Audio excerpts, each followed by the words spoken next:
his true enemy.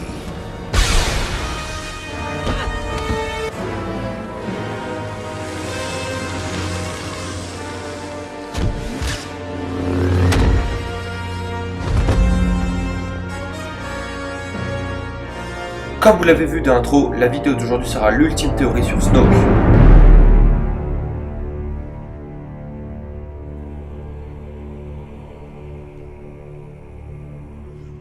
Snoke, probablement le personnage le plus énigmatique de la saga Star Wars.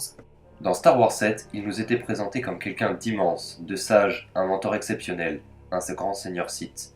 Maintes et maintes théories ont été écrites et réalisées après la sortie de The Force Awakens. Parmi toutes, certaines faisaient de Snoke Dark Plagueis, Dark Sidious ou même encore le Grand Inquisiteur. Nous-mêmes avons fait plusieurs théories sur Snoke. Tout le monde s'attendait à un personnage surpuissant et ténébreux.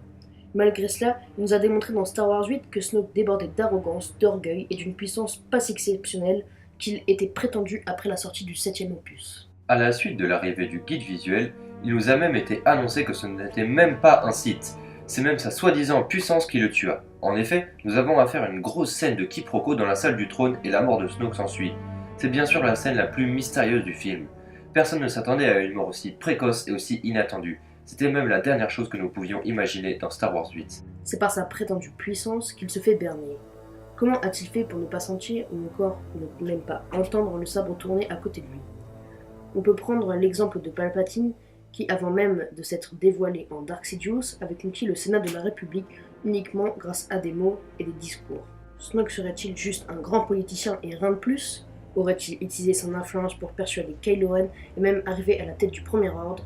Et nous, étant de grands fans, nous avons surestimé Snoke suite à son arrivée dans la saga. Toutes ces interrogations nous semblent plutôt invraisemblables. Snoke semble même maîtriser le côté obscur mieux que Dark Plagueis lui-même. Nous pouvons le constater lorsqu'il inflige une décharge à Kylo Ren, lorsqu'il maîtriserait uniquement avec un seul doigt et sans aucun effort, ou encore lorsque l'on apprend que c'est lui qui a mis Rey et Kylo Ren en contact.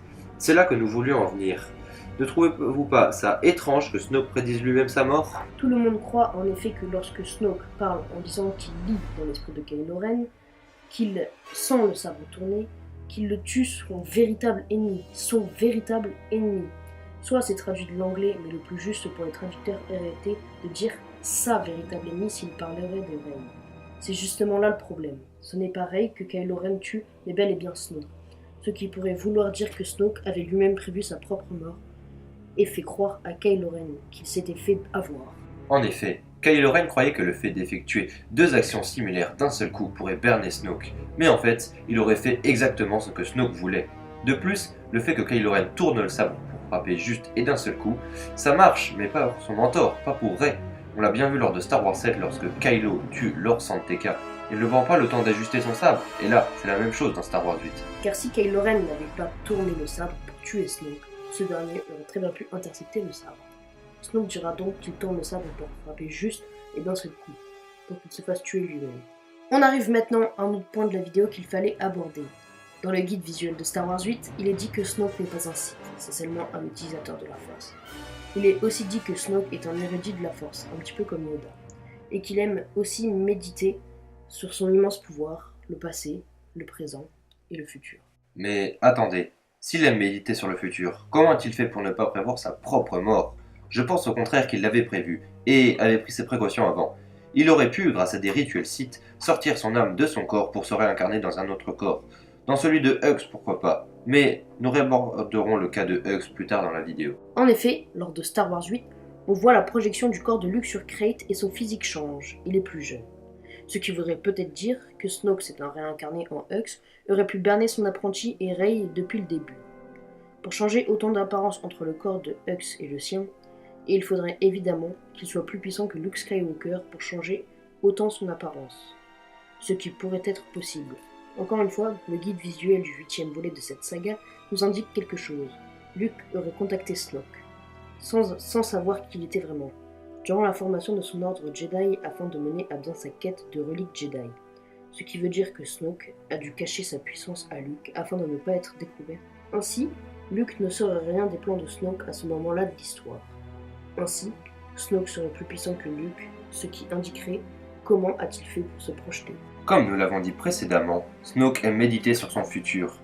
Il a depuis l'épisode 7 une longueur d'avance sur tout le monde, ce qui nous fait inévitablement penser à Palpatine. Il prévoyait tous les coups en avance. En effet, Snoke connaît son apprenti par cœur et sait quoi faire pour le mettre en colère, donc plus puissant.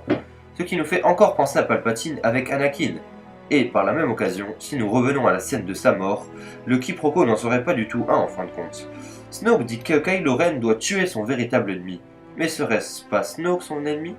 On va maintenant aborder un autre point, celui de la connexion entre Kylo Ren et Rey. Vous ne trouvez pas ça étrange que Snoke mette en connexion son apprenti qui doute même de sa place dans le côté obscur avec une future Jedi? Ce pourrait être tout simplement car c'était déjà prévu. De plus, un autre détail nous trouble.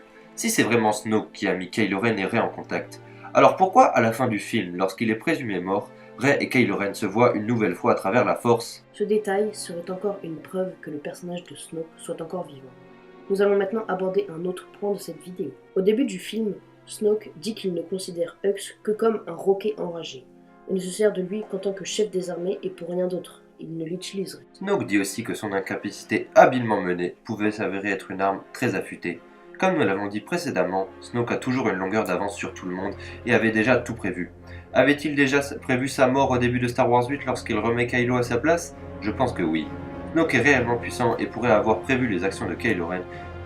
Grâce à des rutelles suites, il aurait pu prendre conscience dans le corps de Hux afin de ne pas se faire détruire par Kylo Ren. Cela reste un mystère non résolu. Nous allons maintenant passer au dernier point de cette vidéo, l'aboutissement de cette ultime théorie. Encore une fois, le guide visuel de l'épisode 8 va nous éclairer.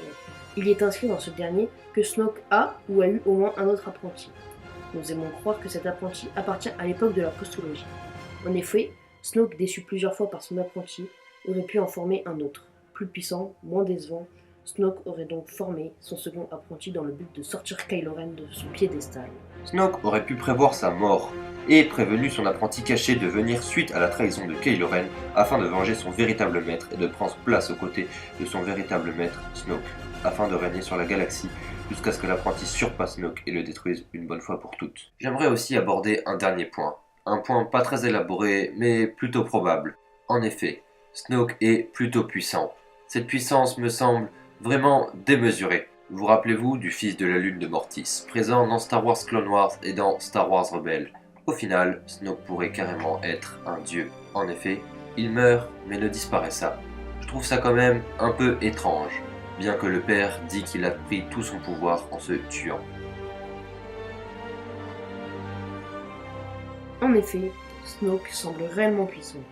Il nous paraît plutôt improbable qu'il disparaisse, qu'il soit supprimé ainsi. Une mort autant précoce n'était d'ailleurs prévue par personne avant la sortie de cet opus. En effet, cette mort nous aura sûrement tous déboussolés. Au final, le personnage de Snoke était à éclaircir lors de Star Wars 8, et au lieu de cela, il a été encore plus assombri. Nous ne croyons pas vraiment à sa mort, bien que le mystère ne reste pas totalement résolu.